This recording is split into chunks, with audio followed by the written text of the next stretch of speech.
Sadef says she shares Piker's politics with a few exceptions. I'm not in love with China like he is, he tells me. Dude, I swear to God, my family, everyone is a op. Hasan Piker's own mom just criticized him to a journalist, and he is not coping well. Hey guys, welcome back to the channel, your home for independent and nonpartisan analysis and commentary on politics, media, internet insanity, and more. This one is a bit of all of the above, but also just hilarious, and sometimes we need a little bit of brightness to brighten up our day.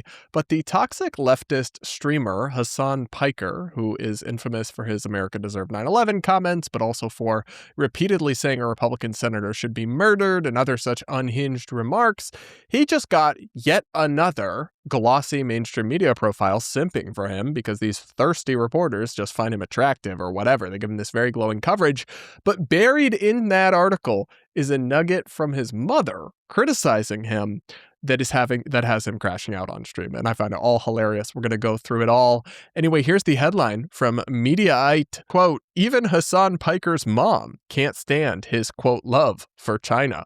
Praising communist China is too much, even for a loving mother. Left-wing streaming star Hasan Piker received a friendly profile from Rolling Stone on Sunday, which celebrated him for being, quote, a matinee handsome progressive icon who is, quote, uniquely talented at translating radical left politics for Gen Z bros. But the article noted that Piker's mom, Sadaf, although she shares most of his political opinions, isn't a big fan of his China admiration. Quote, I'm not in love with China like he is, she said. And we're going to go into the weeds of that a little bit because that flies under the radar, but it's actually one of Hasan's most insane and disqualifying beliefs is his, not just his support for the current day authoritarian state in China, but also his past and present love and admiration for Chairman Mao Zedong, one of the most bloodthirsty and evil figures in all of human history.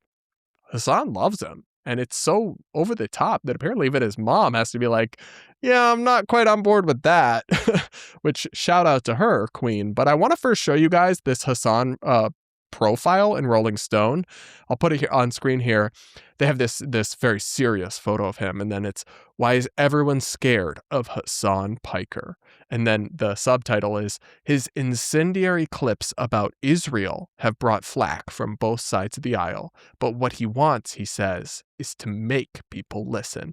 This is such bullshit. Now, I couldn't read the whole profile. I only saw snippets of it because it was paywalled. But to say that people are scared of him, kinda, because he's a scary force in American politics. I'm not scared of him as a person. I'm scared of what he represents, kind of. The rise of literally anti-Western civilization, radicalism, and pro-terrorism and violent rhetoric. However, to then in the subtitle suggest that it's really just about what he says about Israel. No, not quite.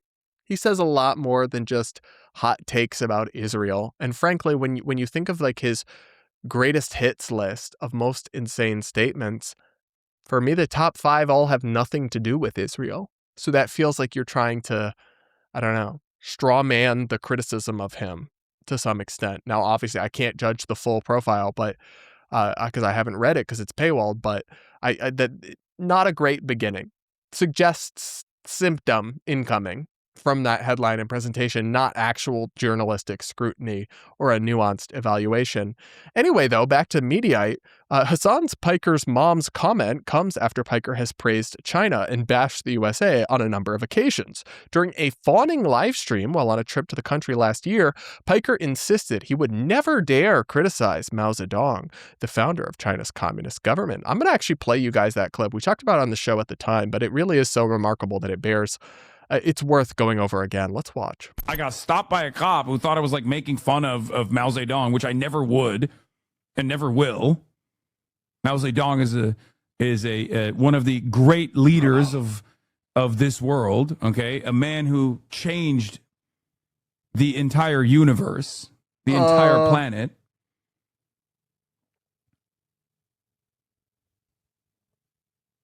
Okay, for real, yes. I mean, there was a lot of excesses, let's be real, but God.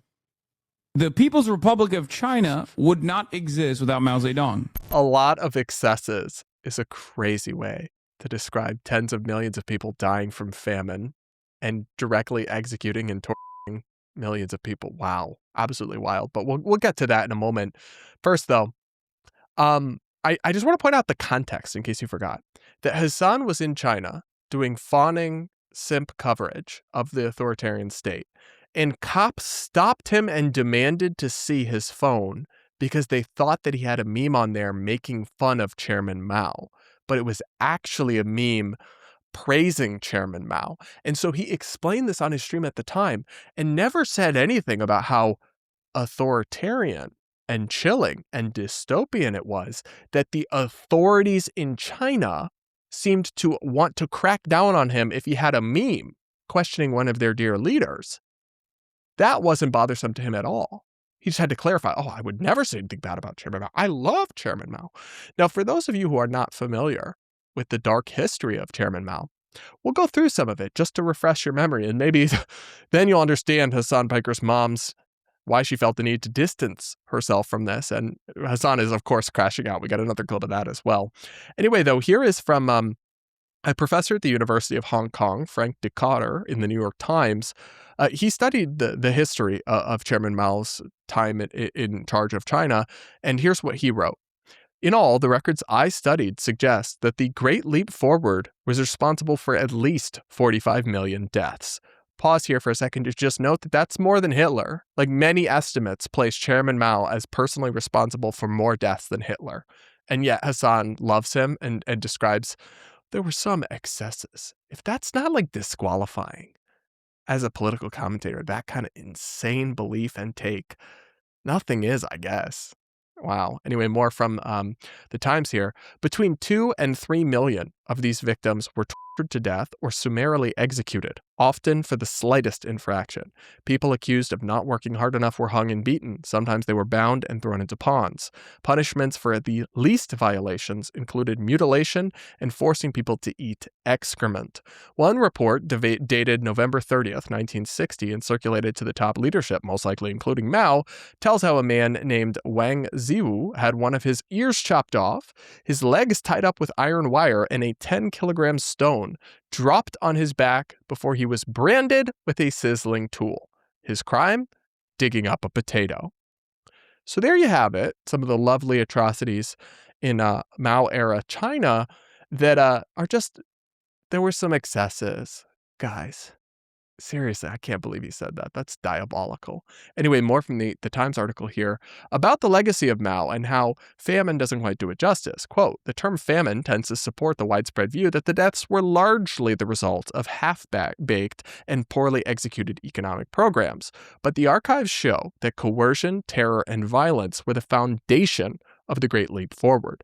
Mao was sent many reports about what was happening in the countryside, some of them scribbled in longhand. He knew about the horror, but pushed for even greater extractions of food. At a secret meeting in Shanghai on March 25th, 1959, he ordered the party to procure up to 1/3 of all the available grain, much more than ever before. The minutes of the meeting reveal a chairman insensitive to human loss. Quote, when there is not enough to eat, people starve to death. It is better to let half the people die so that the other half can eat their fill. Mao's Great Famine was not merely an isolated episode in the making of modern China, it was its turning point. The subsequent Cultural Revolution was the leader's attempt to take revenge on the colleagues who had dared oppose him during the Great Leap Forward. Yeah, this is the guy that Hasan Piker, who gets all these glossy media profiles, supports and loves and admires, and that's insane. In a normal world, that would be disqualifying the same way that sensible people find Nick Fuentes, the far-right troll, his admiration and love for Adolf Hitler is psychotic and insane and evil, so people find him to be disqualifyingly extreme and radical and evil. The same logic should be applied to Hasan Piker because of his views on Mao, but for whatever reason it isn't. Partly because some of these journalists at these mainstream media outlets are ideologically sympathetic to Hasan, if we're being honest, and partly because they find him hot. Like, I really can't understate the extent to which Hasan being physically attractive, and he is a good-looking guy, is a key factor in two things. One is popularity. It's just true for all streamers and content creators. Like I consider myself maybe a 7 out of 10 or whatever, but you have to be, it helps a lot. It's not impossible to do it if you're not conventionally attractive, but people do prefer to watch somebody who is easier on the eyes, right? They don't like to watch really rough looking folks. So I think it's an undeniable part of his success is that he's conventionally attractive. But then the flip side is also that part of the reason he gets this fawning media coverage is because the female journalists and then the gay men who work at these media companies all thirst for him. So they treat him much more sympathetically than they would, some ugly basement dwelling chud. It's just, to me, what other explanation is there for how they just ignore these massive elephants in the room and do so much PR and coverage for him? But it is hilarious that even his mom is like, nah, I can't really, the China thing, ooh. I mean, good for her, but wow, that's embarrassing. I would be very embarrassed. I would hope that if a journalist contacted my mom, she would, I mean, sure, it's fair to say that, I don't agree with everything, but to like call out specific things that you disagree with and that are particularly like the most extreme and embarrassing parts of Hasan and distance yourself from them is kind of embarrassing. And that might be why Hasan crashed out about it on his stream. Let's watch a clip of that. Up in the background with some meze or motherly wisdom. The chat This calls is him her reading Anne, the article. Turkish for mom. Sadev says she shares Piker's politics with a few exceptions. I'm not in love with China like he is, he tells me. Dude, I swear to God, my family, He's so mad. Everyone is an op. They really need to learn what to say and what not to say, jokingly or unjokingly, to reporters.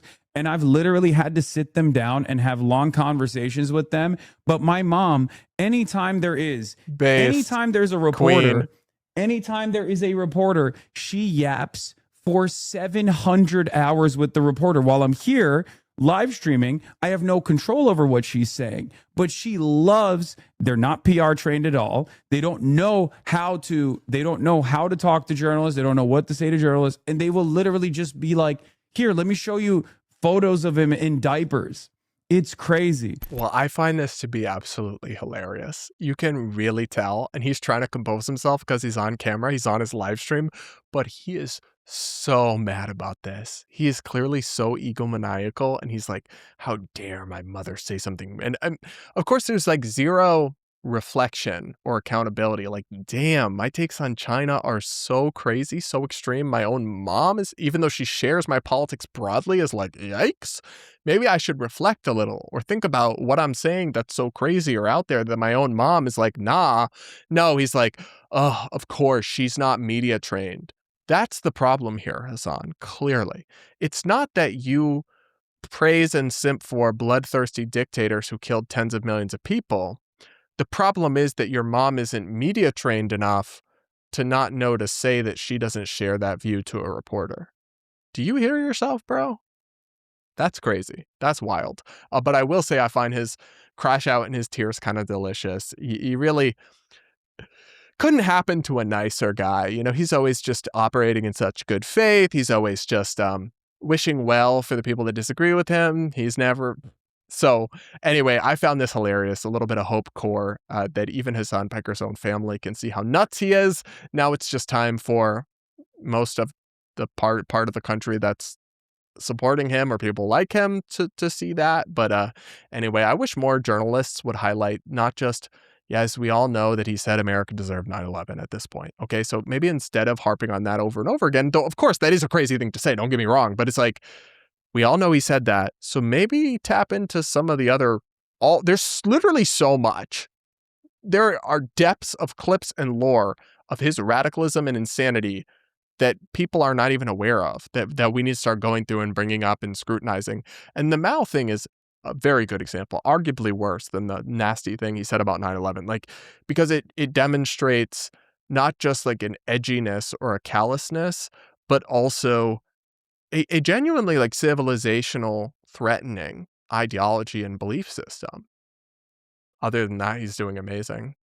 I don't know, guys. Let me know what you think in the comments below. Make sure to subscribe to the channel if you aren't yet. Do hit the like button while you're at it to support my work. I lose brain cells listening to these crazy people yap, but I do it for you, for your entertainment and education. So anyway, guys, let me know what you think in the comments. Make sure to subscribe if you aren't yet. Do hit the like button and consider becoming a channel member to support me by hitting the join button or clicking the link in the description. With that, guys, we'll leave it there for now and be back with more real soon.